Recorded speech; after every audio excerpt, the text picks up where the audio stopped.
It's we're live. Yeah. Finally.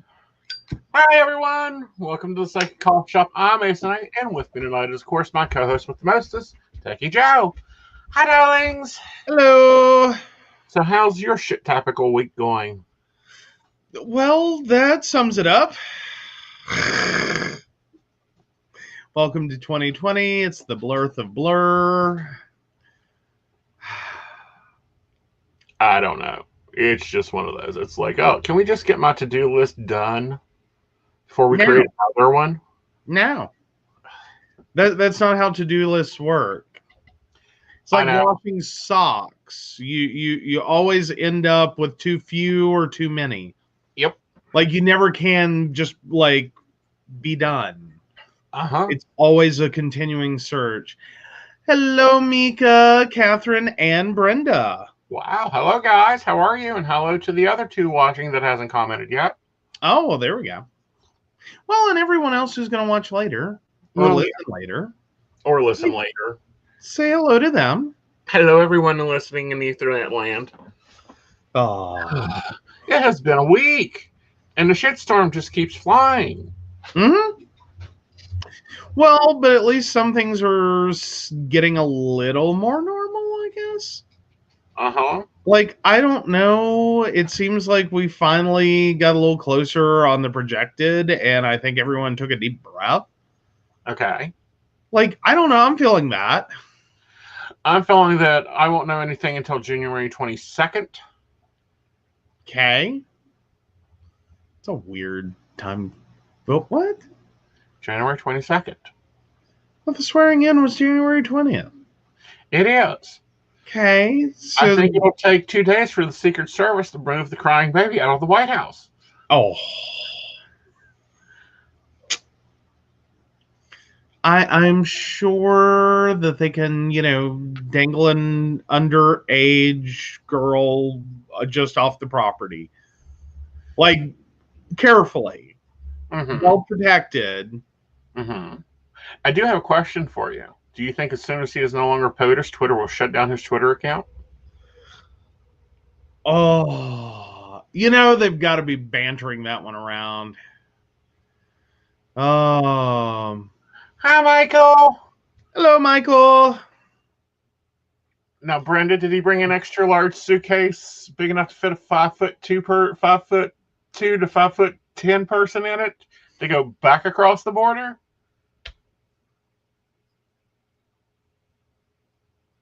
There he is.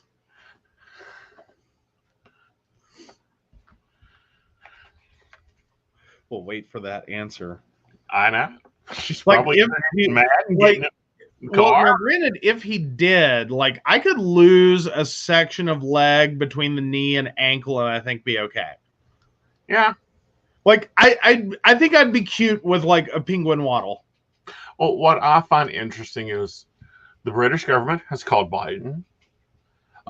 In Queening, I do believe the Queen, I know the MP did, but normally the Queen makes a call. Oh, here on the show. No, we're scared of us too. That's totally cool. We're right there with you, Michael. Yeah, no. Like, yeah, no, we totally understand. We're just basically joking around about it. Like, we figured you were sane, and crossing the border was a bad idea. Okay, so sorry, a couple of shows back we actually got into a conversation since we have a Canadian. Okay. Like, do you want to go through that list we had?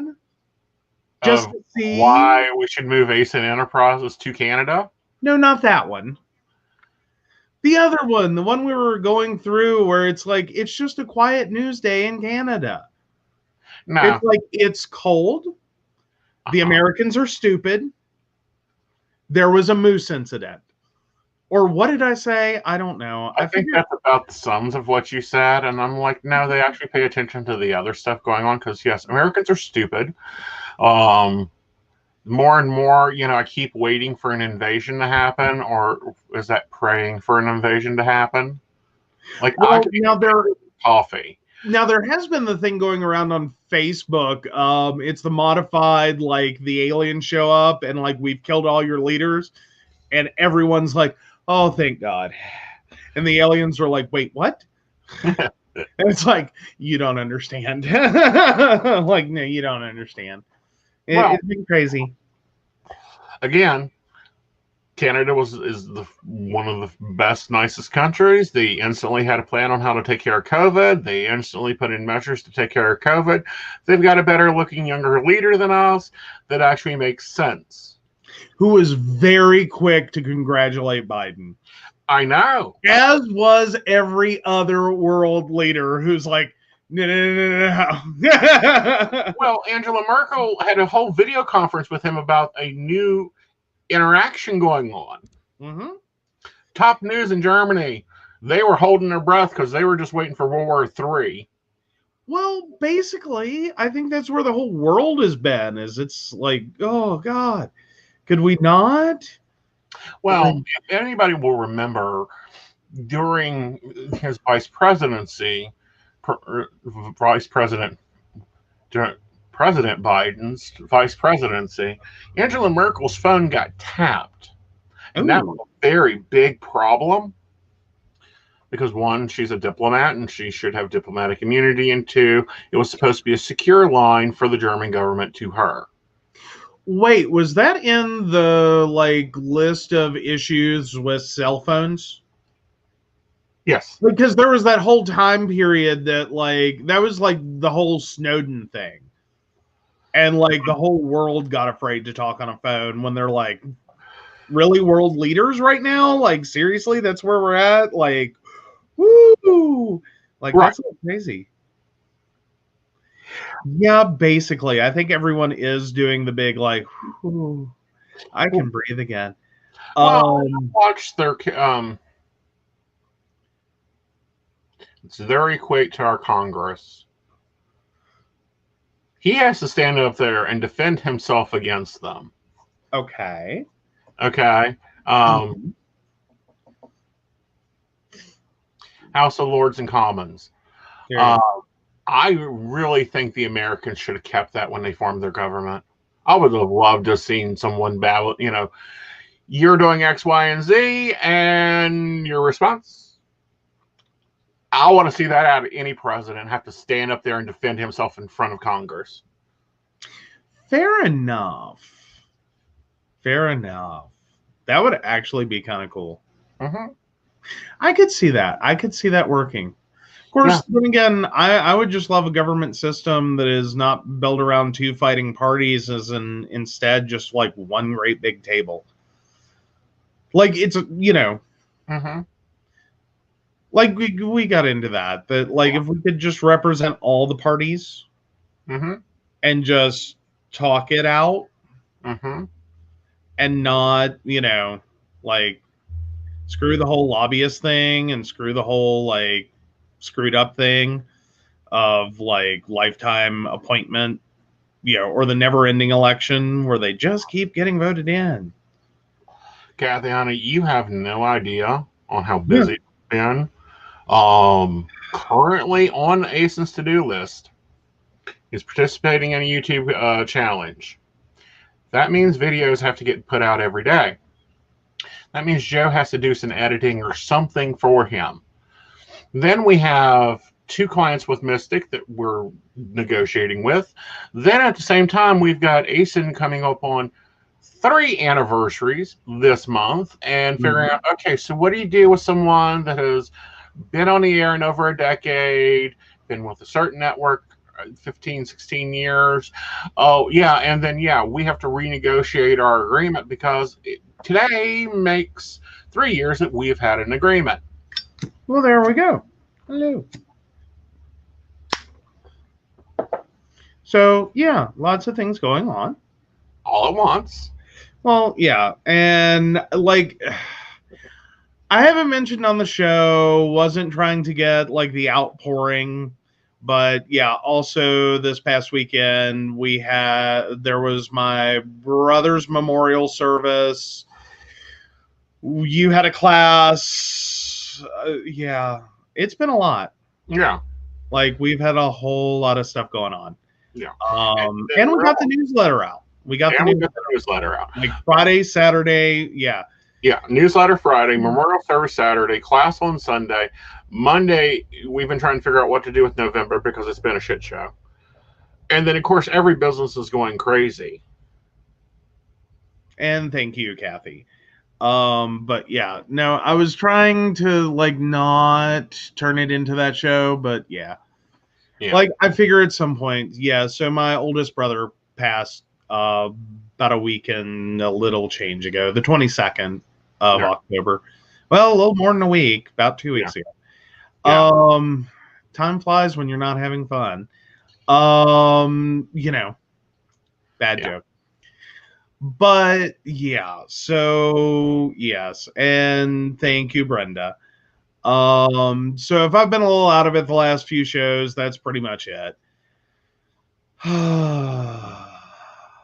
Like, I don't know. I think we've gotten into that comment before, and the situation, thank you, Michael, is like, I'm just, I don't know. It's kind of that thing of, I've buried a lot of people. Mostly in October. Oh, the October, well, yeah, this end of the year. But no, it's just like I've been to a lot of different services. I've been told a lot of things. Sometimes it just all feels like one big, long funeral. And because people end up saying like the same things, and then you have the people that have like the funeral outfit. So every time you've seen them at a funeral, they wear the same thing, or a memorial, whichever. And it's like, I don't know if you said that when mom passed or when dad passed, and it just all kind of blurs together after a while. It's like one big service of like, so sorry for your loss, so sorry for your loss, so sorry if there's anything I can do to help, blah. Hey, that started our relationship, mister. Hey, well, that's not untrue. That is very true. Yes. But yeah. But I'm still saying though, like, there's a lot of that. I know. And it's not that I like hate people for saying it. It's like I understand it, but after a while, it's kind of like, yeah, heard that one. Yeah. Like, at the same time, it's a lot of emotional stuff all at once. And then we got business stuff because we don't have a team. Like, you guys, what we pull off is the two of us. Effectively. Yeah. And I've debated about that if we needed like 3 or 4 other people. Well, it's not that we don't need them. We just can't afford them yet. Well, that's debatable. What? Hold on a minute. You less tiaras, we can afford them. Okay. Yes, because our tiara budget is the problem. What? But anyhow. I'm just saying, if I find a closet full of tiaras in this house that's been magically hidden, and joke intended, magically hidden, I will hurt you. I'm just saying. Honey, there better be receipts with them. I am. What type of witch do you think I am? And moving right along.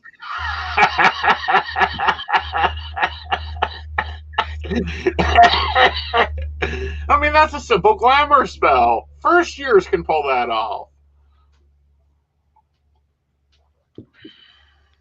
I'm just saying, I'm cleaning out that closet.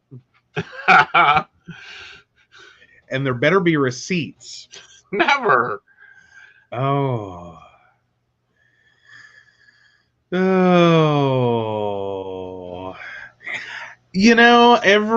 I've kind of noticed that is like one, of course, every death hits you differently, or every dying process will hit you differently. And I'm responding to Kathy right now. But yeah, there's a whole range of things that you go through, and sometimes they're in order, like the same, but sometimes like it just doesn't. Sorry, read Mika's comment. But yeah, I don't know, like sometimes it's like the tsunami hits all at once in the beginning, and sometimes it's like everything's okay, and then for some it's like you're a couple of years down the road and you really think like, I don't know, that one didn't hit me, and then all of a sudden some stupid thing happens and you're just like, wait a minute. You know, it works different for everyone. It also sometimes depends upon like the health situation. I never want to say death is a relief, but sometimes when people are in suffering, that makes death a little different of an experience. Like I've kind of had that a little bit of that experience. Not exactly, but like I know that like changed it a little. Well, see, that was what it was with Dad. I was like, finally, and people are like, aren't you upset? Aren't you grieving? And I was more like, no, I had 11 years to do that.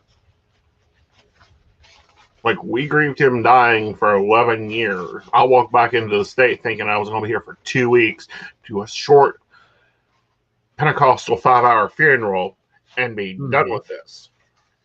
Yeah. I'm still here. And so is he. For those that don't realize, so is he. Yes, he's in every episode. Yes. In case you were wondering. Yeah. But yeah, and absolutely, grief can certainly come in waves. For Mika's joke, why do tech guys make a lot of money? They're always around Kosh. Bing. I like that one. Yeah. Sometimes IT jokes are bad, and sometimes jokes from IT people are worse. Jokes from IT people are terrible. Like, honey, I have talked to some of your colleagues, and can we send them to, like, can we get a copy of Flat Out Funny by Robertson and send it away? Hey, there you go.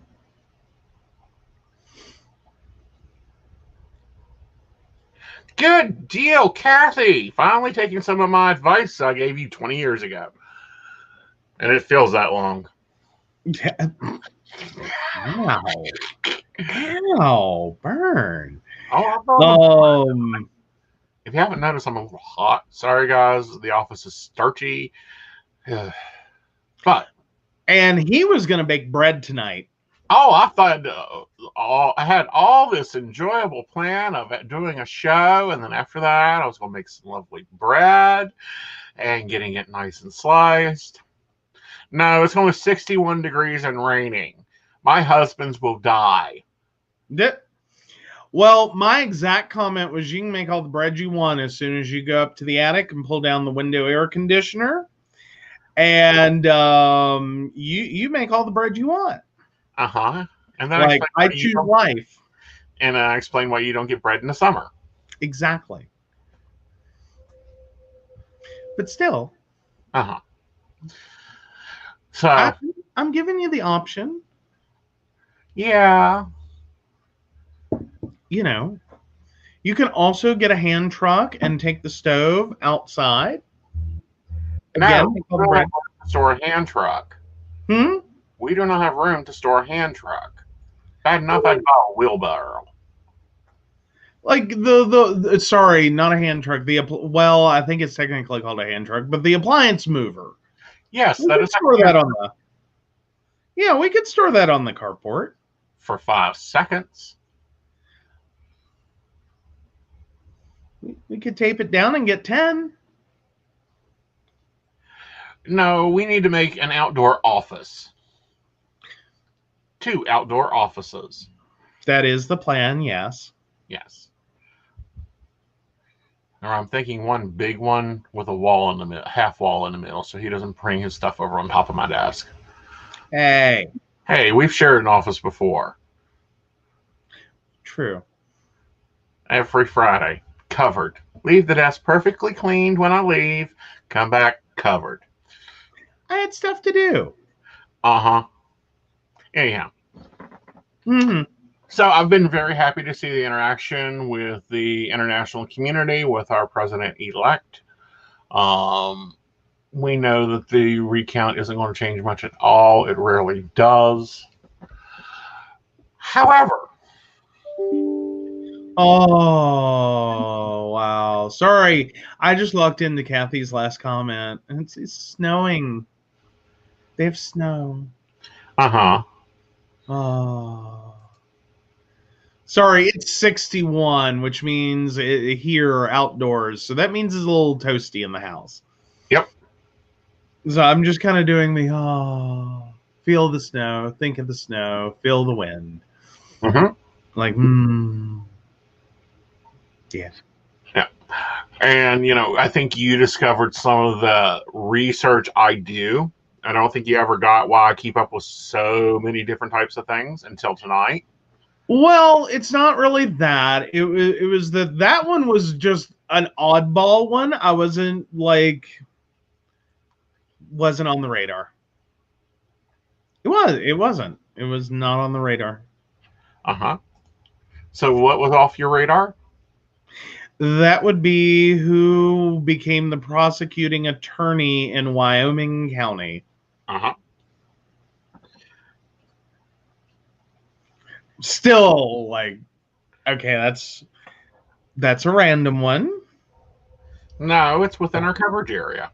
Well, true, but still. So, I don't know. It just struck me as weird. Well, yeah, but me watching lawyer shows, I believe, strike you as weird. No, not necessarily. People have hobbies and interests. Yeah, mine's not always just murder. For those wondering what we're talking about, Emily D. Baker is a very up-and-coming YouTuber. She's a badass lawyer, and I really like her podcast. I've watched every one of her live streams here lately. Yeah. Well, yeah, you kind of went on a binge because there was a YouTuber that kind of got upset with her. Uh-huh. And filed a lawsuit against her? No. Yeah, it hasn't actually done that. This is related to okay. Yeah, this is related to 2 cases. Okay.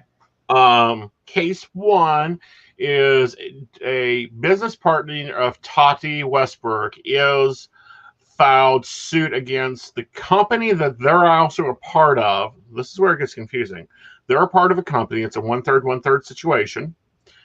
So 1/3 filed a suit against the other 2/3 and included the whole company. And then there's been a YouTuber that we will not name because I really don't feel like telling a person off on Twitter. I don't need the practice. Let's just say you would think that she would be in the psychic industry. No, she's a drama channel. Good to know. Okay. I was curious. I wasn't catching all the details of the case. Yeah. Or the situation. YouTube drama, surprise. Anyone hands that finds that there is drama on YouTube, a surprise. Yep. Put your hand down. You are not surprised. But anyway, so Tati Westbrook filed a lawsuit against this YouTuber who's a drama channel for harassment because she's made 49 freaking videos over this one situation and seems to be getting information from the 1/3 party that's suing her company. Ah. Yeah. So I've been getting legal classes quote unquote, on management of partnerships. So if I enter a partnership, it's not a 1/3, 1/3. I am getting 34.3%. Well, there you go. Yeah. And also yeah, how they distribution never works. Yeah, equal distribution never works. Also spelling out exactly what I expect out of each party, because that's the other problem. Because he expected that the vitamin company was also going to be the skincare company, that also was going to be the beauty company, like the makeup line company. Okay. It was never defined that way. But anyhow, what's more interesting is the defamation lawsuit and the things that this person is doing and waving. Like this morning, did you know if you said my lawyer said that I could XYZ, you violated lawyer client client attorney privilege. Yes. There you go. Avoided it. Clarney. That's what actually came out of my mouth. Clarney. Client attorney privilege. So I found that really interesting. She's got some other things. She's going to cover the Britney Spears case.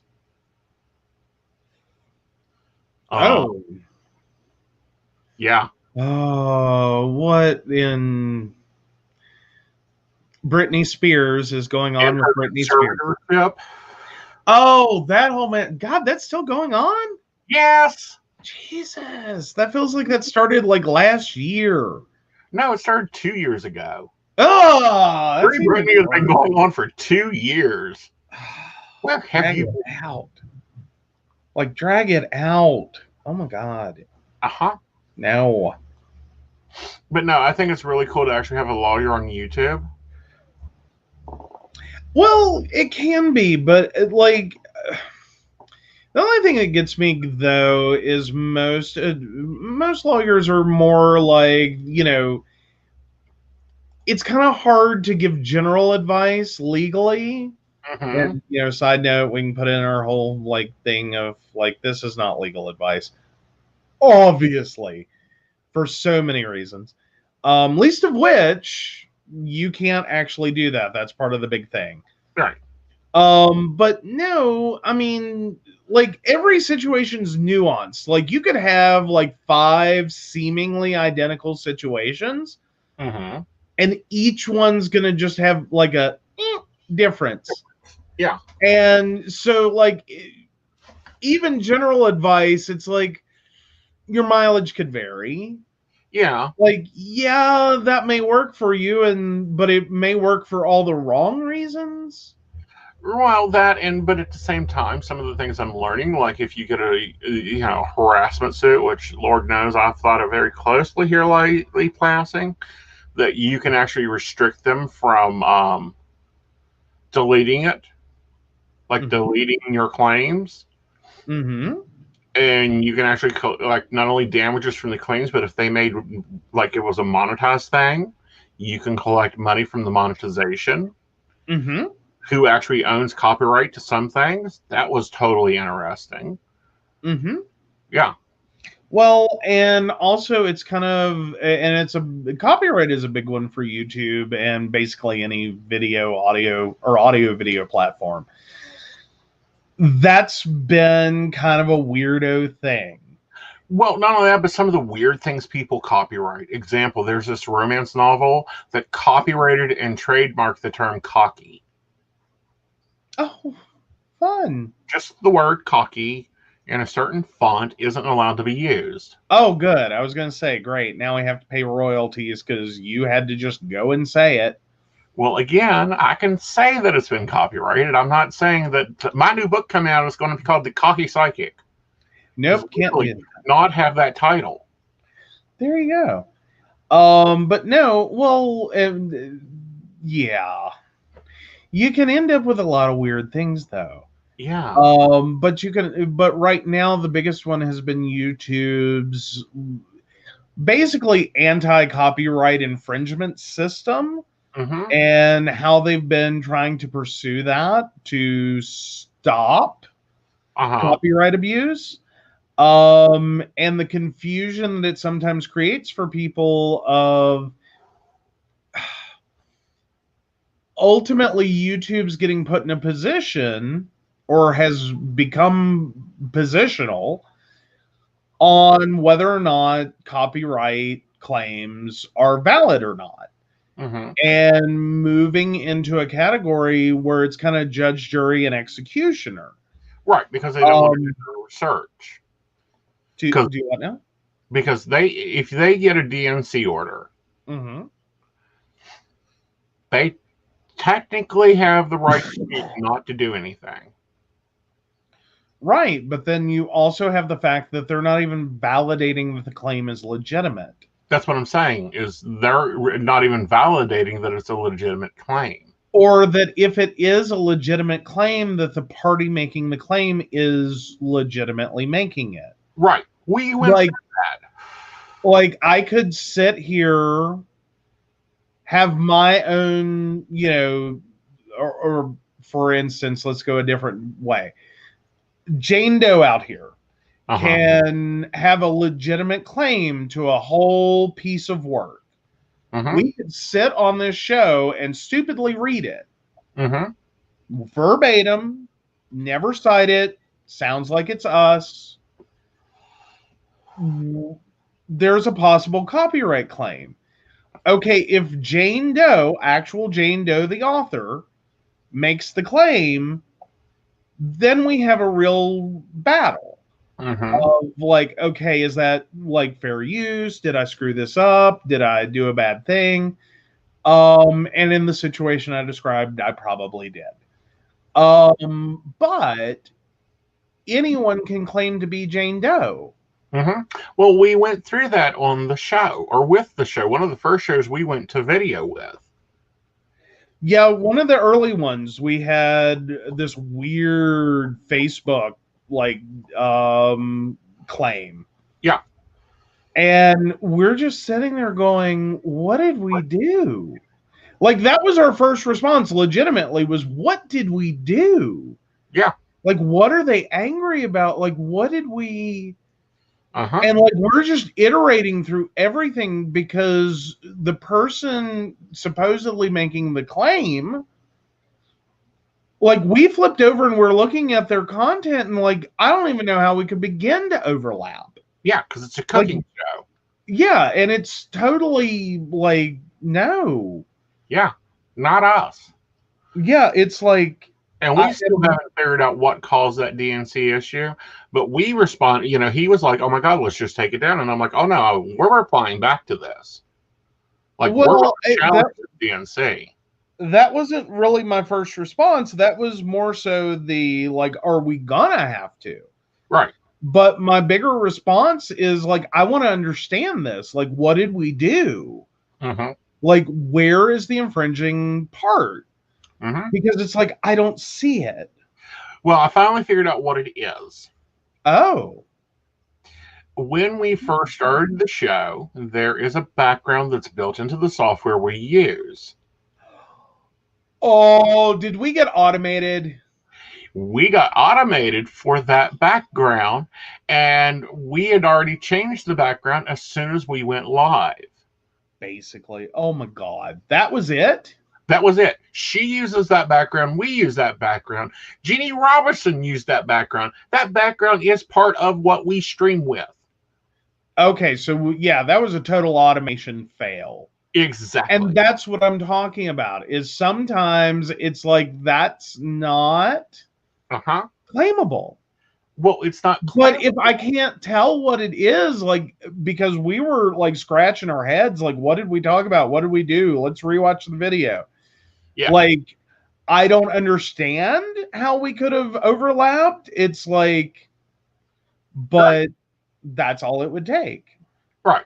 But that is why we had to change, I make sure everything is coffee shop related and personalized to us. Okay, so that was the episode we did right after a different event where we repurposed and reused our stuff, wasn't it? No, that was. Yes, it was. Oh, it was. The class, the first online class after COVID broke. You're right. Sorry. And we had everything kind of like, we came in and it was like, hi, honey. What we doing here? Because this doesn't look like coffee shop. And I'm going, give me a minute to get this put together. Yeah, so really. Anyhow, what I've learned a lot from this is copyright and what is copyright and what is fair use and how is fair use used, and that I don't want to write romance novels or Omegaverse novels. Well, you know. But no, it like, that's the kind of stuff that gets weird. Is that, especially in the automation side, is it's very, very easy for software to see two pieces of content and not understand what's going on. Right. That, like, is that a legitimate claim? But yet it kicks it out like we did something wrong. And we're sitting here and like we struggled and could not originally figure out, like, we didn't do anything. Right. Like, there's nothing we did.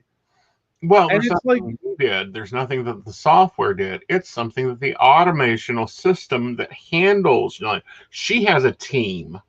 This also happens with music over on YouTube. A lot of times it's not the music owner that files the DNC, it's the content manager. Well, pause there for a second. YouTube has fully automated that music ID. Yeah. So it's like it picks up on everything. Like, you get a couple of words into Twinkle something, something, something that is a copyright music, and all of a sudden your video gets pulled or demonetized, which we don't have to worry about at this point because we don't have the basically for monetization share. Like, you're going to divert your monetization over, right? Which literally is what it does. Oh my god! Yeah. And YouTubers have been really big on this one, of pointing out that this is crap. Right. Because there are YouTubers that are getting strikes for their own content. Right. Like, they go pull one of their videos and insert it into a video to talk about a thing that they previously talked about. They in turn get a strike against themselves by themselves for the content. Right. And it's like, well, it's like if Unbuff, even if whenever we start putting Unbuff Gamer up, like we have to change his stuff every time he hits.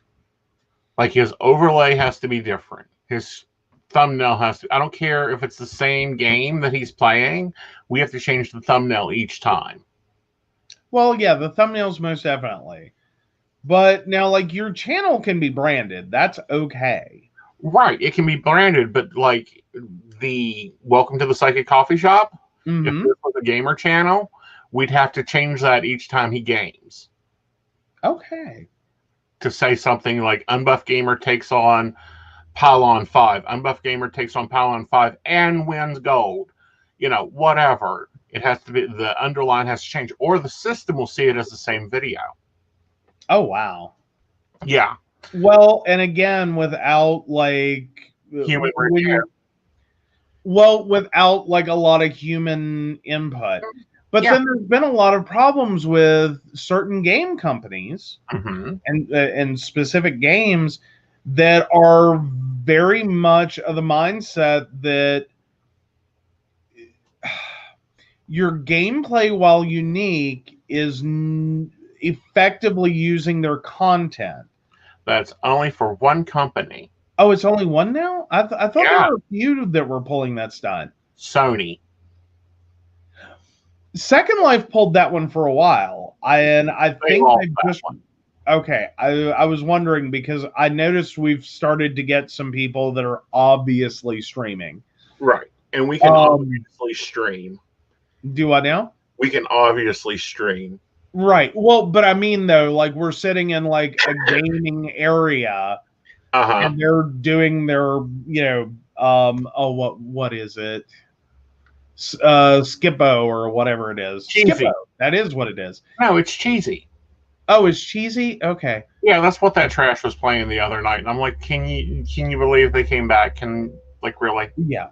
But no, you'll get them and they're sitting there and they're open mic and they're just going back and forth and it's obvious you're streaming. Yeah. Like I get it, it's cool, whatevs.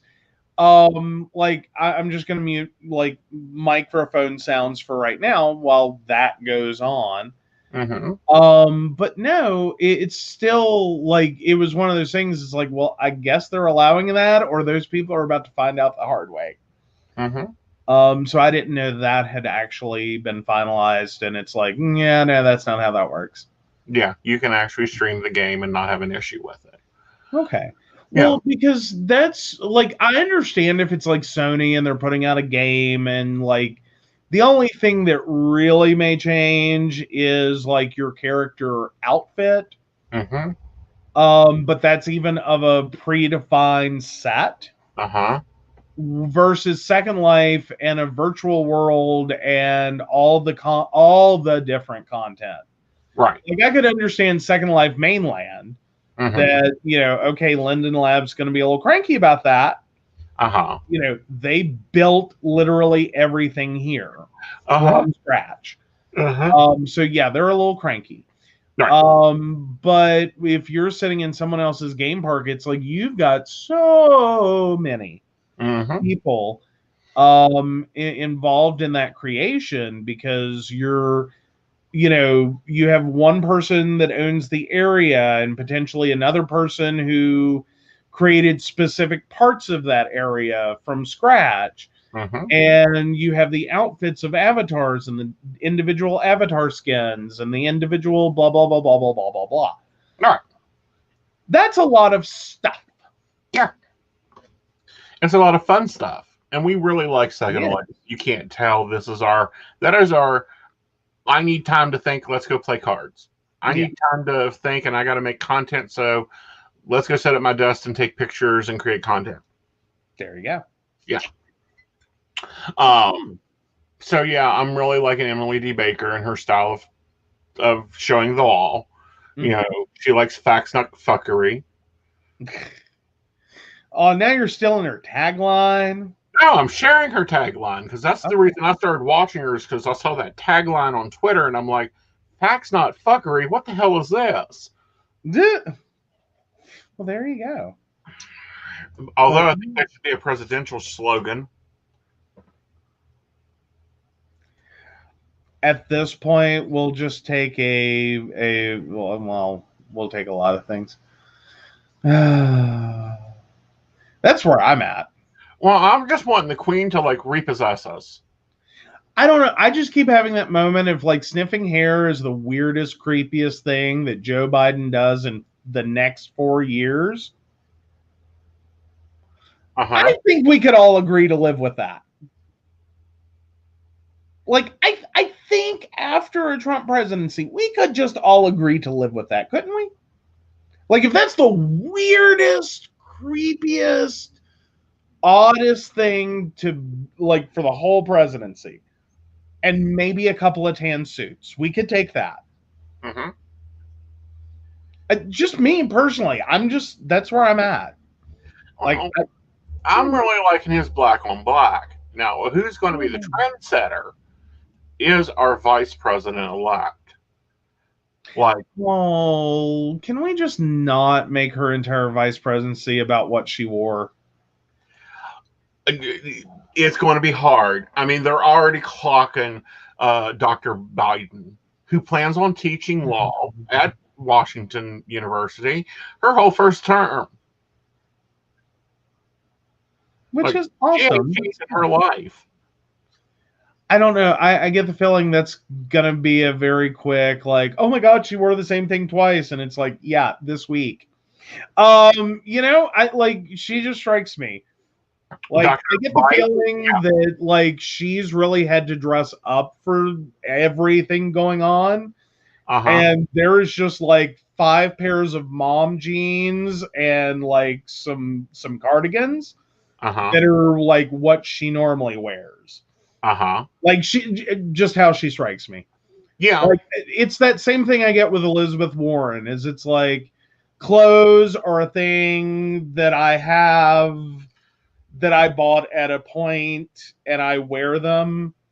Wouldn't she be nice as Secretary of Treasury? I don't know. Oh, I think so. Like, I'm afraid to even start on like the dream team. I think Elizabeth Warren, Secretary of Treasury, please. Can we have Hillary Clinton as Secretary of State again? She knows how to get a deal. Like I would put Bernie Sanders in charge of social services. Like, if Republicans want to be a nightmare, I am going to create your ultimate White House nightmare. Every one of your enemies that hold you to court is now your secretaries. And I have the horrible joke of Bernie Sanders in front of social services. Isn't that kind of a conflict of interest because he qualifies for a lot of them? But anyway, that was my only holdback on Bernie Sanders is he has to get a new suit, call the tailor while he is writing him, figuring out what office he wants. He's getting a new suit. Nope, never gonna happen. And a haircut. Never gonna happen. But no, I don't know. I'm not even ready for the dream. Like, I've seen the article. There's an article about the possible like Biden picks for cabinet positions and all this. I'm just I'm not ready. I'm at the point in which I just hope we can get to like January 20th without like war of any variety, and he can be in office, and then I can believe in a dream team and like have that hope. Like, it's too early right now for me to attach. Oh no, honey, I've already got my list of picks. I have looked at the Democratic Party and went, this would be good here, this would be good here. Like, every one of his running mate, that was his and I really wish they still did this, because back in the 1800s they done it. Every one of your running mates for your party, if they did not get the office, they got a cabinet position. Well, and that's still a really awesome group of people. Yeah. Like, that's where I'm at, is like, that's a really awesome group of people to start with. Right. But no, I mean, I don't know. Maybe like Bernie in social services, but I don't know. Somehow I feel like her housing and urban development. Either way, he'd be good. Like, I also think Secretary of the Navy should be that general that Trump fired for standing up to him and blowing the whistle about our servicemen having COVID-19 on ship. But we're actually supposed to get our Surgeon General back, if I remember correctly. Or at least the head of the COVID-19 task force that we should have had. That we briefly had. So yeah. Like, big surprise, Democrats do not plan to keep the Trump dream team. Well, big surprise. Well, anyone want to raise a hand? Because we know, January 21st, after he's sworn in, he will have a list of executive orders to put into place most of because as soon as he takes office, all those executive orders expire. Well, but now there's a catch here. Like, there's apparently a big push from the House to not confirm. So he may end up having to do the Trump end run. Doesn't matter. He's acting positions. So that they don't have to go through confirmation, because it's already basically been said House is going to pretty much fight him every step of the way. If they maintain power. Only for the next 2 years. That's if they maintain power. Well, we've got some options. We got Georgia's runoff to do. Oh, man. So everyone that has a friend in Georgia, if they are 17, will be 18 on January 5th. Get them registered to vote. And please, if you have a brain in your head, Okay, now wait a second. I didn't think for a runoff election that you could have new registries. Yes, you can. Wow. Okay, missed that one somewhere. Yeah. I don't know. Yes, you can. But anyway, everybody that has a friend in Georgia, be ringing their phone up, reminding them January 5th, they have to go vote. And we want a Democrat out of that state. Well, more importantly, just maybe if you want to keep those friends and family in Georgia, don't do that. No, yes. No, the reason I say that is because even one of the reporters through the election coverage was like, here's the bittersweet part. We're going to have more ads all the way up to the runoff. Well, again, this is not a time to get lazy, people. Well, no, it's not a time to get lazy, but I can certainly understand the exhaustion of political ads. Like, I mean, come on. Like, you cannot say that after the last, 20 years of political ads that like, no, I have Netflix for a reason, and let me tell you, there is no way in hell I am watching regular television for the entire year of an election. Never gonna happen. Like, no, keep me out. Like, I have enough trouble trying to avoid them on YouTube. I didn't see any of them. I had a few. I kept getting that complete this survey, and it's like, no. Complete this survey. No. No, I got a lot of Republican ads. Yeah, it's the fleas you sleep with. Hey, no, I think it's more so the other way, that they figured out my voting demographic and they're trying to pull me. And it's like, yeah, not gonna work. Like, no, not interested, thanks. Yep. But point being, or multiple points being, we ain't done yet. We've got to rebuild this country. And I have a feeling a lot of red hats are going up on flames. Oh, you did see the another one going around Facebook is the one in which the Trump gear booth has the going out of business, like everything must go sale. And it's like, oh, burn. No, we can watch that in person here locally. Oh, really? Yes. Of course, they kept getting ran out of where they were set up at. Well, sometimes the crowds. Because if you didn't see the voting results for West Virginia, that shit was popular. Well, I've seen that shit around here, and I'm really questioning, was it popular? Or was it stacked? How do you mean? Well, sorry, looking at how West Virginia voted or appeared to have voted, if they're going to use election fraud, I would call election fraud here. Okay. I don't know. I don't know. I personally know, though, I didn't like some of the booths. I know Mercer County, there was one, and it may just be one for a fairly decent area that just kept moving around. Because I've seen this happen a couple other places, is they would put some of those tents practically in the road. Yeah. And it's like, now you're interfering with traffic. Please stop doing that. Right.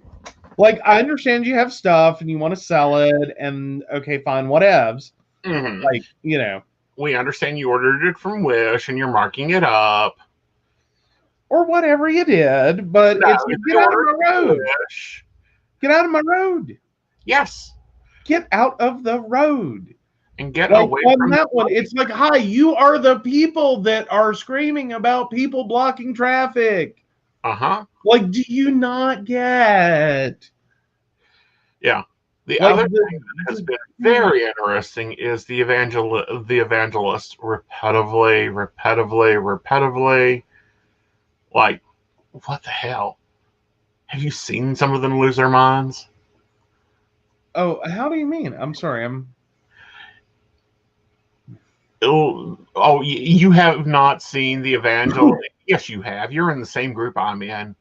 Possibly. I don't know. I'd like, okay, so evangelicals currently losing their minds? Yes, trying to demand God come and create another election. Oh, no, not that. Okay. Yeah. No, have seen that. Yeah.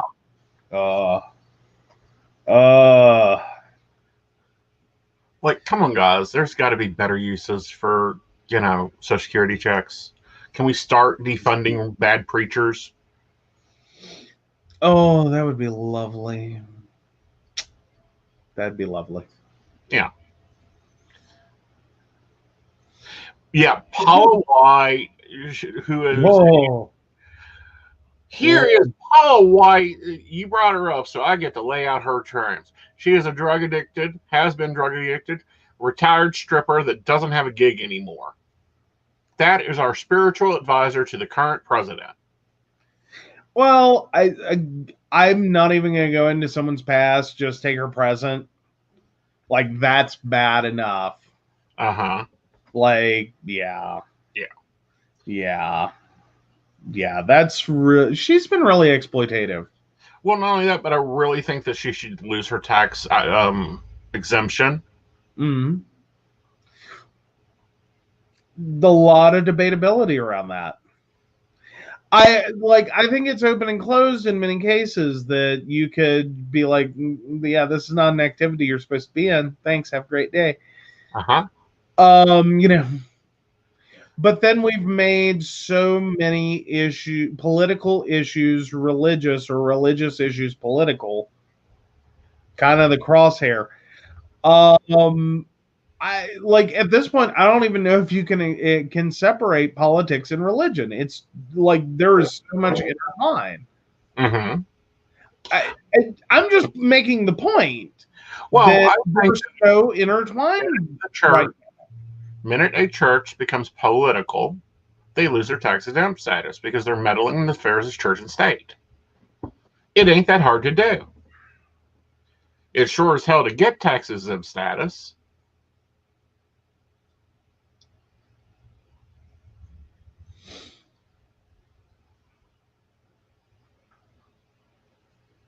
Well, and I can even go so far as to, if you don't want to respect him, that's great, but just remember all the things that were said in the last 4 years. Repeat them back to yourself in front of a mirror. Yes. Because I'm not going to take the time to throw them back in your face. I don't have time, nor do I have area to replan it. Yeah. But point blank, I think that is something the House and the Senate and the executive branch needs to bring up. Ashley, go drink a glass of wine. What? She says still no baby yet. Oh, but no, don't drink wine. Bad for baby. Relax it. Let the baby go on. And see, that's the message Biden is giving, is that our country needs to heal. We need to get back to being American. See? Debatable. There's been an old adage to eat a piece of pepperoni, have a glass of Pinot Noir, and you will go into labor. Uh-huh. Meanwhile, my mother drank with me, I'm sure, and nothing ever went wrong with that. Sorry, I make that joke every time. Yeah, and I'm sorry. There are still things that they say causes birth defects, and I still think most of it is akin to DNA. And because we are humans and yet to understand the complexity of DNA to begin with, other than a criminal prosecutional stance, our medical community is behind. I think in 100 years, we will look back and be horrified. Well, I totally agree that we will look back in a few years and maybe a few decades and be horrified. I just have to kind of sit back and say, but until we know for sure, like, okay, is this totally about the alcohol and not the people, just don't do it. Like, just in case you're a people that it affects, like, don't do that. Don't take the risk. Like, you've chosen to bring life into the world, and best start possible. Like, go for the best start possible. But speaking of medicine, we do have good news from Pfizer. We may have a vaccine that is 90% effective. We will continue to test it. Hopefully by February, we will be free to get our vaccine and start our life again. Oh, will be lovely. Yes. One day. But yes. Oh. Okay, on Ashley. I got a little lost there, but she, I think, was talking about the vaccine. Yep. Okay, sorry, got a little lost there. I was like, what? Okay, got it now. But yeah, no. I mean, okay, have the glass of wine if you get to the point in which it's like, grab a chainsaw and cut this baby out of me now. Like, then consider the wine. Like, wine chainsaw. Like, I don't know.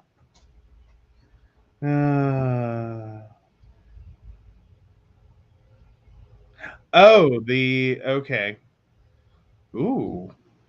Apparently there was a death during the trials for the vaccine, which unfortunately does happen. Clinical trials can, unfortunately, there's bad things that happen. This is why we have clinical trials, is to find out what those are. And sometimes it really, really is a case of sometimes if you have like a 1 in a million or a 1 in 100,000 opportunity, it's better not for the person it happens to, but it is a better set of odds than getting the disease. And the hope is you can find out what markers identify that person and avoid giving them the injection at all. Right. Like, or the medication or whatever it is. Like, that's a hard one to sit and have. And it's not that their human life is worth less. It's that if you have to gamble between getting a disease and potentially dying from it and taking a vaccination that may cause problems, if those numbers are low enough, sometimes and again, individual decision, sometimes you'll weigh that risk differently.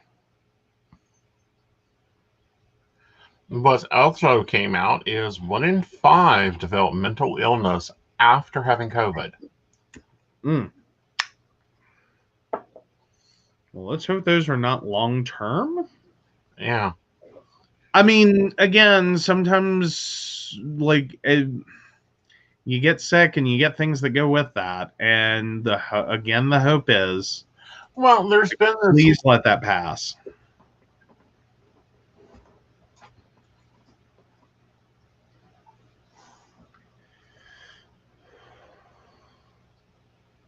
What's the name of the Pfizer drug? It's totally different from the AstraZeneca drug.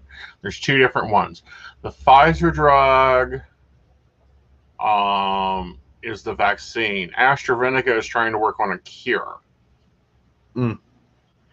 Okay. Yeah. Oh, so AstraZeneca is working treatment side versus yeah. And again, I still hate it.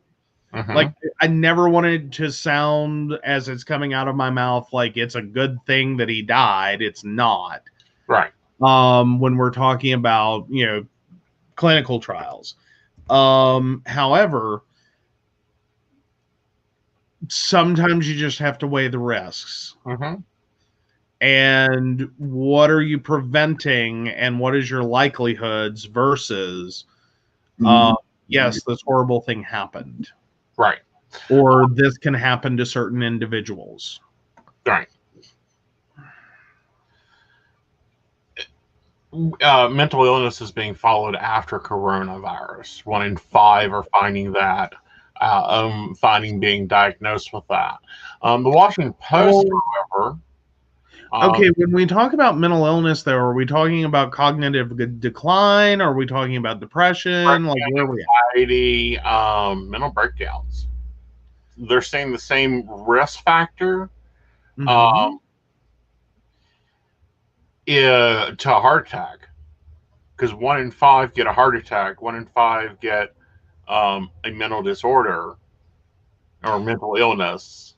Okay, something tells me we need to dig into that one a little bit. Mm-hmm. Like, it's very odd to run into mental illness that's just occurs because you got sick. Now, that said, as in direct cause and effect, like the illness caused you to become mentally ill. Now, there are some effects that you can have, or just the situation you're in, that it's already a high anxiety situation, and now you are increasing that because now you've been sick, you've been through it, you're scared, you've had your mortality moment. This is what happens in chronic illnesses. There is a large band of depression and anxiety that follow chronic illness. Well, and that goes back to the chicken and egg part of that. Is it that the chronic illness also has a symptom of, or is it that because you have a chronic illness that has decreased your quality of life, hence now you're also having to try to cope with that, and that presents as a mental illness such as depression. Right. Now, what I've always kind of tied into there and been very much about, and was talking to you about this when you had surgery, was what I call bypass syndrome. Okay. That every time they put someone on a bypass machine or a ventilator, they come back out with more health problems, weakened lung tissue, and mental problems. Okay. Well, and then there's also the issue, like you've brought up, with anesthesia. That, funny things happen with anesthesia. That some people tolerate it beautifully. And, you could knock them out every single day of the year, and they're just going to pop right back up, our wonderful little weebles of anesthesia. You can knock them out, but they don't fall down. But then you also have people that do not tolerate it. No. That anesthesia is the worst thing you could have possibly done to them. Especially mentally. Like, not even physically. I mean, physically it's fine. But a lot of anesthesia, if you look at people that have anesthesia and you look over the next year of their life, there are multiple mental problems. There's cognitive thinking problems. There is, and especially with the anesthesia we use nowadays, it's much different from the anesthesia that were used in the late 60s and early 70s of ether or nitrous oxide and a mix of nitrous oxide and ether. We're using a whole different chemical set there that physically affects the mind. I mean, because, example, when you came out of surgery, you were a basket case for about 3 days. Okay. Like nothing made sense. Well, I do remember very early on, like having that moment where I clearly remember not knowing if I was still under, and I was in surgery, and this was all a dream. Like there was that like surrealness. But then again, I didn't have my glasses for a while, so everything's kind of a Van Gogh painting for me at best. But I do remember, like, there was a period there, like, I don't know if this is actually happening or if I'm dreaming this. Right. And if I'm dreaming this, why couldn't I dream with better vision? Right. Like, what the hell? Now that I remember, the fentanyl, I actually had that before my gallbladder surgery over a decade ago. They actually had me for about 12 plus hours before surgery on a fentanyl phenergan drip. Right. I felt no pain. None. And I remember just being totally wonked out. Right. Like everything was beautiful. Everything was wonderful. I again felt no pain. And I was just kind of like, meh. And it was like, that's how they kept me until I had surgery. I would have been on cloud 9 if I had been awake enough to realize it. Right. Like, that's where they were holding me. Right. But after after your last surgery, which we kind of expected this, because you're not my first patient. That first month after surgery, honey, I think, if I had presented you legal documents, you could have done anything. Okay. Like, your critical thinking skills failed. Oh, well, yeah. Now, but with my first neck surgery, they've had to have used something different. Right. Because I came out of that clear as a bell, correcting the nurse and, witty.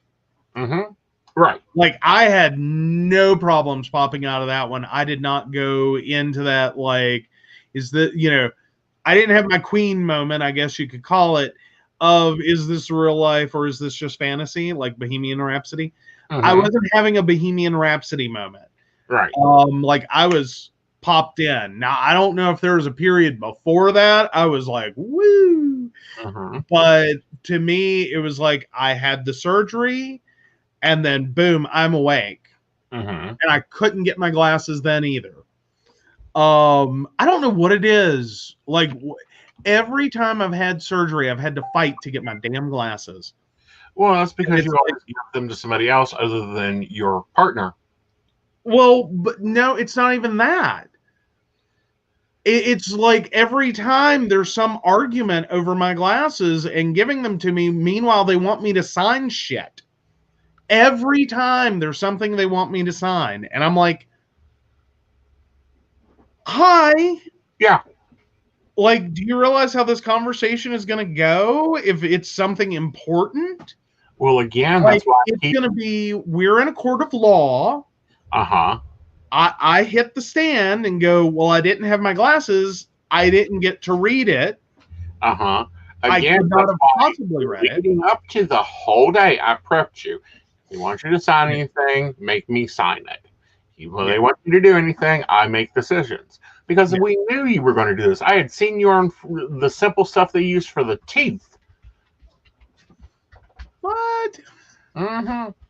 You had a cavity filled, and dear gods, honey, you were loopy for a week. Oh. Not bad. We're not that bad. You were a good bit of it. Wasn't that bad. But these are why it's highly important to have a POA, to have someone there that knows this drill and is like, no, he said no, you can go fuck yourself. Yeah. Well, and that can certainly be a problem. Like, I think if you are in that, like, post-op recovery phase, leave us alone. Yeah. Like, I mean, seriously, like, you really think in a court of law later they're going to compare the drugs I was on at the time versus, like, if this is seriously that important, like, this may come down to this is a legal requirement. Like, maybe don't. Mm-hmm. Well, what I found fascinating is they couldn't figure out if you could eat or not. And I'm like, he's already ate. We've already gave him coffee. Like, get a clue, woman. Well, yeah, because like I totally missed the welcome to your room speech. Uh-huh. Like I thought, Uh-huh. stupid me, but every time I've been in a hospital, there are like set meal times. Mm-hmm. And like you're gonna get a breakfast, you're gonna get a lunch, you're gonna get a dinner. Uh-huh. And that first night after surgery, I just kept waiting. Uh-huh. Lo and behold, they just have a 24-hour, like, Uber or like Uber Eats or whatever. What is it? They have a 24-hour dial by name directory of what you would like to eat when you would like to eat. Well, but that's what I mean, though, is like room service. Exactly. Like you just call. Mm-hmm. No one explained that. And then, like, we finally found out about it because I think you were going around the room and just happened to be like, oh, look, here's the menu. And we started looking at it and it was like, wait, we can call it any time? Yeah. Like, I already sent him out for, like, Cracker Barrel. Yeah, because that's what you wanted. But honey, well, what I wanted, and I was like getting to a point of diet put into the system. Well, I know, but I was having the bigger issue with like I guess they're not bringing me anything. Like I missed dinner or something. Like they must serve it at 3 p.m. Like, God, how old are the people on my floor? Yeah, but I had this conversation with you, and I said, honey, you can have anything you want. All I got to do is get the nurse to change your diet, or I can go get you something. And you're like, I want Cracker Barrel, I want chicken livers and double mac and cheese. And I'm like, okay, I'm going to go get you something. Well, it worked. I ate. Exactly. Of course, WVU has good food. But. Well, yeah, their food was great. That wasn't the problem. I just didn't know how this worked. I was totally clueless. Yeah. I'm just sitting there going, bring me, like I expected, like it would be the first meal. We don't know what you wanted. So we just kind of threw one together for you. Mm-hmm. And then I figured at some point they'd come around like the little, like I'm used to Princeton Community. They do the little dietitian comes around and she takes your little order down. And then you get discharged before you ever get food that you wanted. Uh-huh. Well, again, these are things that your husband takes care of easily. It's like booking your surgery. We got that booked easily to me. I mean, I didn't have to curse anybody out. All I had to do was clarify who I was, and they immediately reacted to you. Well, but like, yeah, that wasn't an easy schedule to get over to the surgeon. That was the hardest part. Like booking the surgery was fairly decent. Getting to the surgeon, that was the nightmare. Well, I just called central scheduling and threw a fit. Well, I didn't even say fit. They have warnings on me. Well, but it was one of those moments I fell through the cracks. Right. Like they lost me. I don't know how they lost me. I don't know how that occurred, but I got lost. Right. Is what we ultimately found out is they were like, who? And I was like, oh, I've got nothing. Yeah. And I'm like, oh, let me call and get that letter sent back over then. And before I could get one call made, they were already on the phone with you. Well, yeah. Meanwhile, you're sending me messages going, yeah, they're supposed to call you back sometime this week.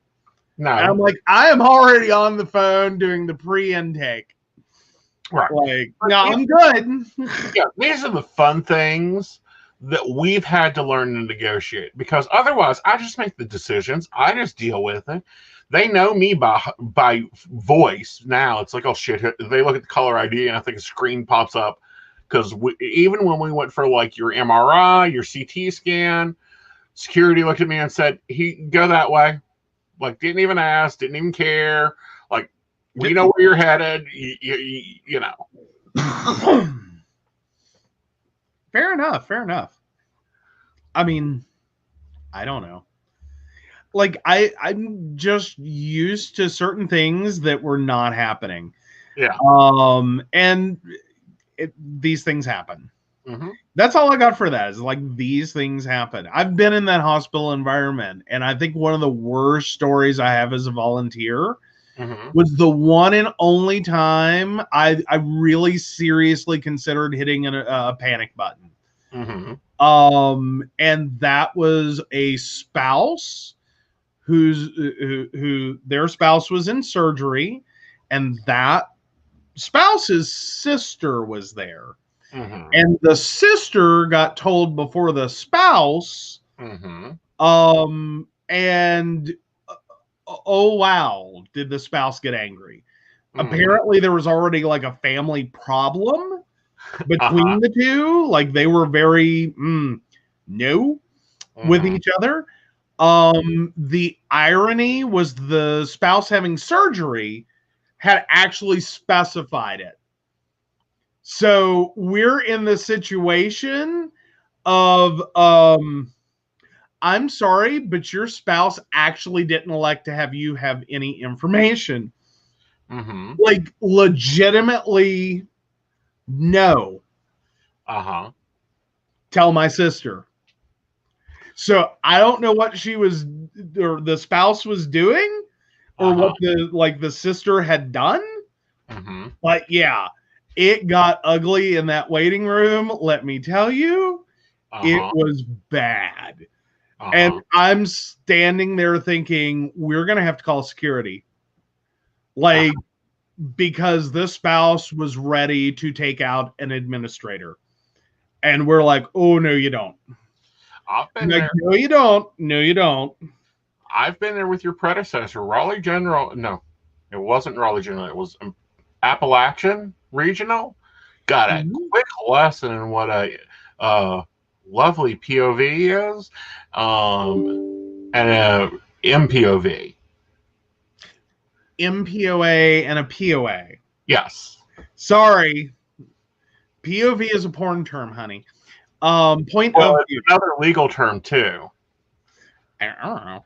Yeah, because literally they quickly learned that no, oh fuck, he is not just a friend, he is not just a roommate, he is the medical power of attorney.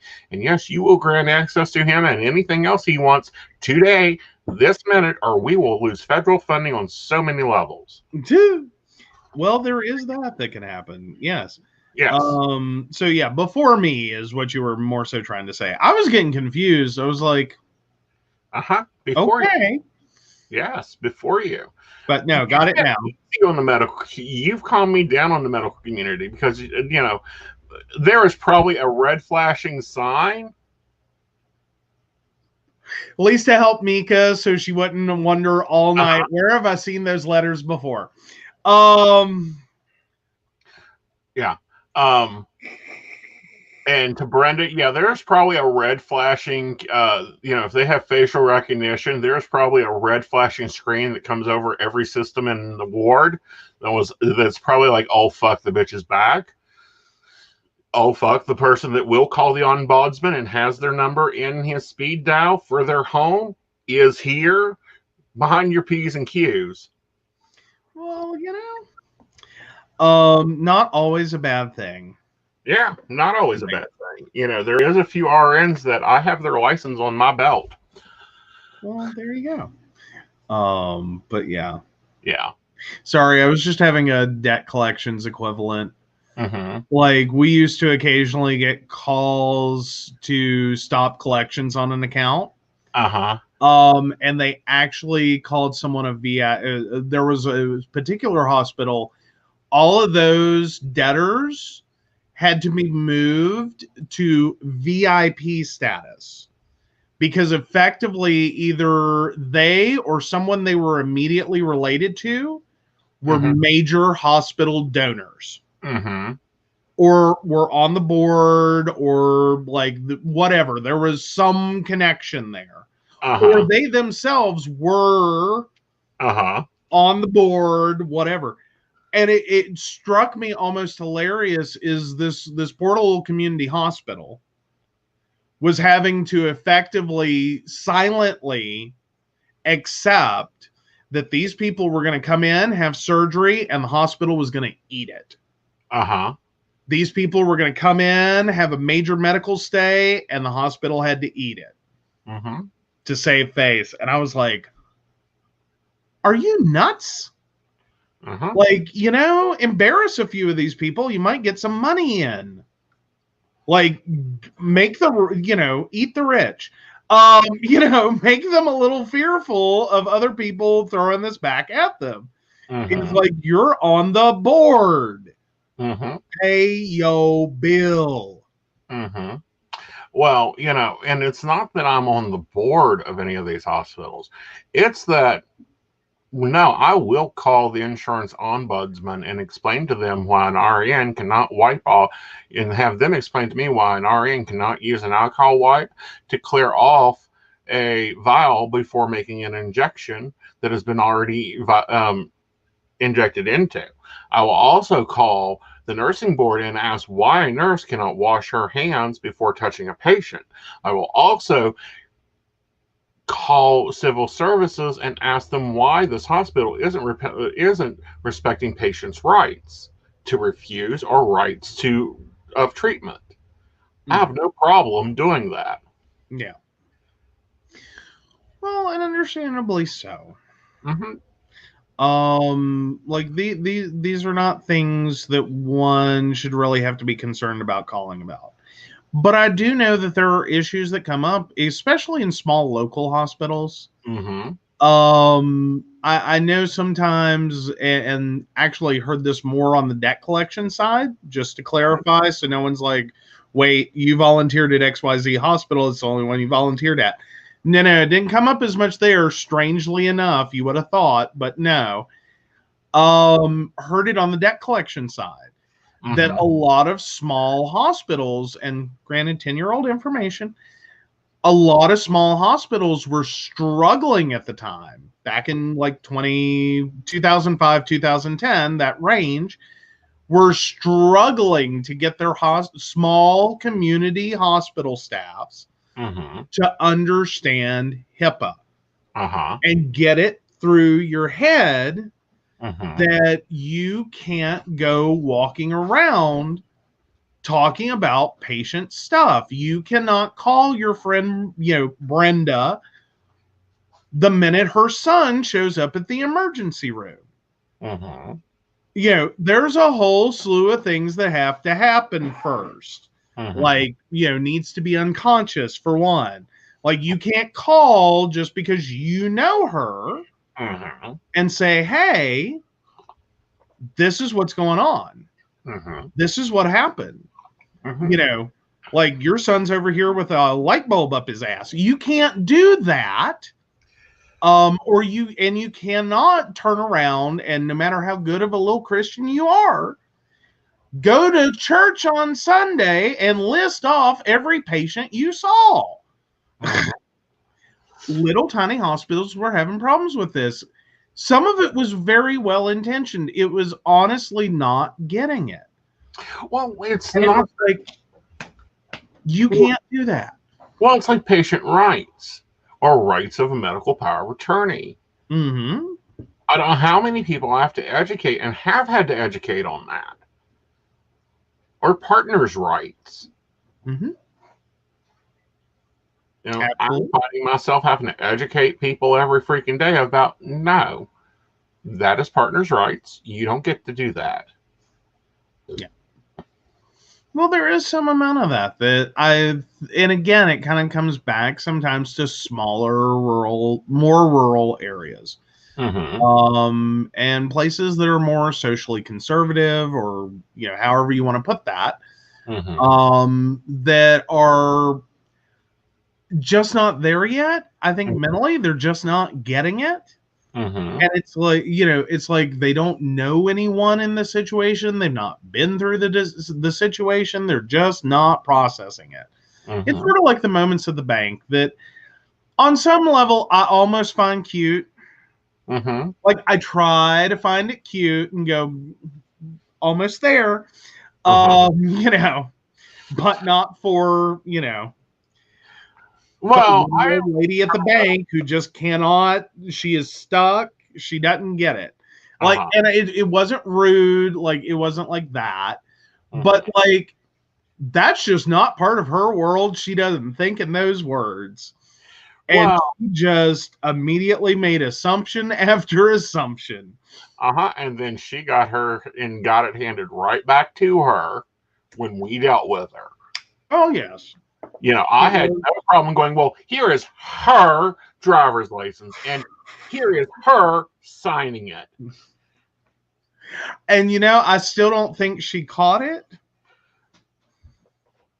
I just think she was sitting there at that window, and I swear to God, I think this was probably someone sitting there going, that poor woman, her hormone replacement ain't doing shit. Well, that's okay. Like, that's where I think that might have been. Well, again, that's okay until COVID is over. I will give that bank passes until COVID is over. Then the first time we're dealing with them in person and she pulls a stunt like that, I'm going to say, I need to speak to your bank president. Because I've about had it on a few of them. Well, honey, as small as that branch is, their bank president may also be the janitor and like the other teller. No, I know who the bank president is. It's the one that we sat down and had a conversation with. Oh, not Hair. Yes, Hair. Oh, please, not Hair. Like, she's sweet. Uh-huh. I cannot handle a conversation with her for just looking at her hair going, you bless your heart. Like, I don't know who told you that hairstyle looked good, but no. Mm-hmm. No. Mm-hmm. No one looks good in that hairstyle ever. Mm-hmm. Like, no. The 90s called Scream wants its hair back. Yes. Either that or it's the dude that we were talking to mortgage with. Either way, I'm not going to have a problem laying out just how, I don't know, uncommunity based that comment and statement is and how demeaning it is to begin with. Well, again, I still think she was just not, like, I think it went right over her head. Like, I don't know. Maybe there was malice. Maybe there was. I could be wrong. I tend to start at the, okay, best possible light, lots of grace. Could this be like, honestly, she did not get it. And I don't know. I kind of get, like, she was super friendly. She was great at her job. Minus that part. I didn't pick up, like, she was sitting there like, oh my God, they're back again. Like, I didn't get that. It's like she wasn't sitting there through clenched teeth, like, oh my God, get out my lane. Like, next. She wasn't there. She wasn't like DMV employee like level, like, now. We've never had a problem with DMV. They are very friendly to me. Sorry, I'm more used to North Carolina DMV. I never had a problem with North Carolina DMV. Oh, I hated North Carolina DMV. I swear to God, they're all robots. Well, I have never met. Pardon? I never had a problem out of them. I guess I just reprogrammed them. No, I'm not saying I had a problem specifically. Like, no one did anything wrong.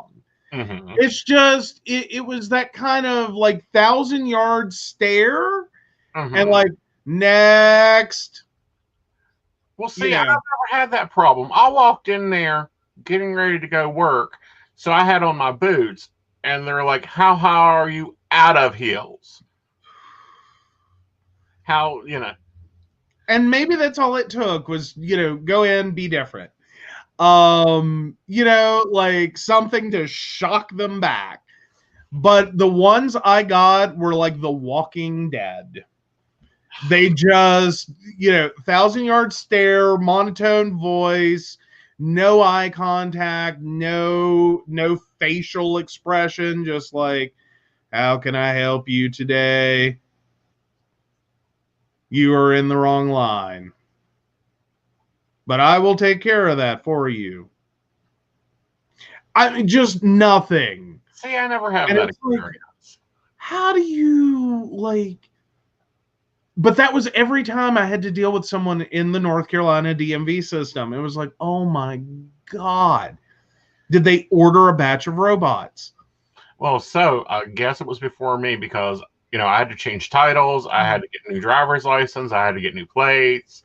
I had to go and get other licenses because North Carolina DMV conducts more than just driver's license, or at least the location I did, because we had to get corporate plates for a truck and this, that. Never had a problem. Walk in. Hi, how you doing? This is what I need. Okay.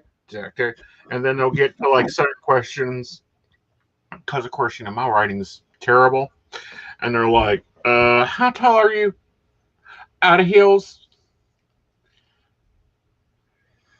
Fair question. But no, so Kathy does have a question, but before we get there, no, every experience I had with the North Carolina DMV was exactly identical. Uh-huh. And I was just like, okay. Just like, like if they tell me I have to go into the back, I'm running. Like that kind of level experience. Like, you know what I mean? Like sort of that Children of the Corn, really. Right. But yeah. And even West Virginia DMV, I never have it. Brenda even agrees with me that they've always been friendly. I always see how I can work around them. Well, now West Virginia DMV, I'm more familiar with the Princeton office, and I'm just gonna I will totally shade them.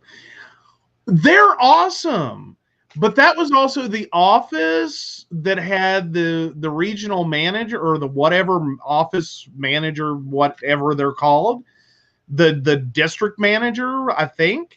They had the one that was, I believe, embezzling. I believe, and let's put an allegedly on that. But like they changed. Mm-hmm. They went from being like the coolest, like they were decent, they were really good, but they were always friendly and whatever. And to suddenly they were like afraid. I don't know what the state did to that office in turning it inside out to figure out what all was going on financially. Wow, they traumatized a lot of employees. Well, like all of them were suddenly just like, I don't know if I can do that. Like there was that level of like everyone needs a Xanax, a hug, and a brownie. Well, again, I don't know what they've done. Of course, the only time I ever dealt with the Princeton office was when I had to take my DMV driver's test, and my observer was named Crazy Coyote. Okay. And literally, for those that know where the Princeton driver's test office is, my driving test was exactly this. We got in the car after he checked all my little lights and the horn worked. We backed out of the parking spot.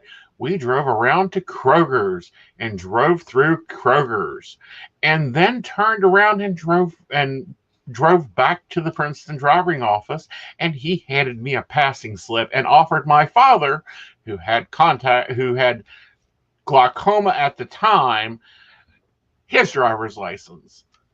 Oh gosh. No, I kind of figured out I passed my driving test when I did the parallel park in one motion. I was driving a Ford Festiva, side note, tiny little car. It was real easy to parallel park in one motion because for the driving test, they really do set those cones far apart. They give you as much leeway as they can. Or they did for mine. Like I could have parked a semi truck between those cones. I swear to God. I don't even remember parallel parking, dear. Right. But like for mine, like I did it as one motion and I was getting ready to pull forward and he said, no, you're good. Keep going. And I was like, okay. And that should have been my clue, but I was the whole way like, I'm not going to get my driver's license. I'm not going to get my driver's license. Okay, that's okay. I'll do the test again. It'll be okay. Like, it wasn't like he was sitting there screaming. It's just that's kind of one of my things. I always assume I'm going to fail every test, and that's okay. I'm just here for the practice. That every job interview I go on, I'm not getting the job. This is practice. It's okay. It's cool. Like, I've done that for so many years. It's backwards, but I actually end up more relaxed, and I get the cool surprise of like, I passed. And then the weird moment of people looking at me like, and you thought you didn't? Basically, that was the assumption I ran under. And I'm keep working on that programming. All right, so let's take this question and wrap up this show. All right, so Kathy, 72862, what approximate height is Triz and nationality? I would say American. Okay. And am I going to Utah, or does he come here? I suggest him coming there because Utah is terrible to visit. And I'm sorry, the height again? Was that 6'1"? 6'1". Okay. 6'1", 225. Okay. Well, that's our question. It's been a long question night. I kept waiting. I was like, it's the second coffee shop. You can send questions. Well, yeah. Like, slow turning it on, but that's okay. You guys know it's not like this is new. Like, well, still. Well, I mean, for the regulars, they usually are like, good to go. I know. They know. But no, it's been fun. Absolutely. Oh, and Kathy, while I have you here, go ahead and try the appointment thing now that we fixed your other issues. Absolutely.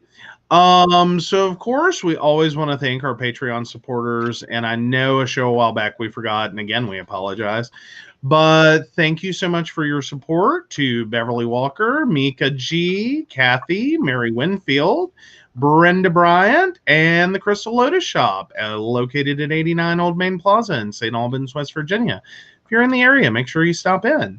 And if you want to learn more about becoming a Patreon sponsor or about us and the show, please visit PCSPnetwork.com. Yep. And guys, I am making updates to the site. I've been working on that most of the day, so I will let you know when those updates are finished. But if you happen to go onto the site and something isn't working, that's because I'm working on it. There you go. Yeah. So, but also you were talking about, you try to have grace and everything. After 2020 is over, I'm done with being graceful. You were? I've been very graceful. I've been really nice. I'm calling that my best one-liner of 2020 right there. Okay. But yes. All right. Well, you guys have a great night. And of course, we'll be back on Friday for Mountain Bears, I do believe. Yes, and we will be talking about the M1. And no, I'm not talking about a new missile. We're talking about the bullshit Apple is pulling. We will also probably be talking about some stuff that has gone before the Supreme Court.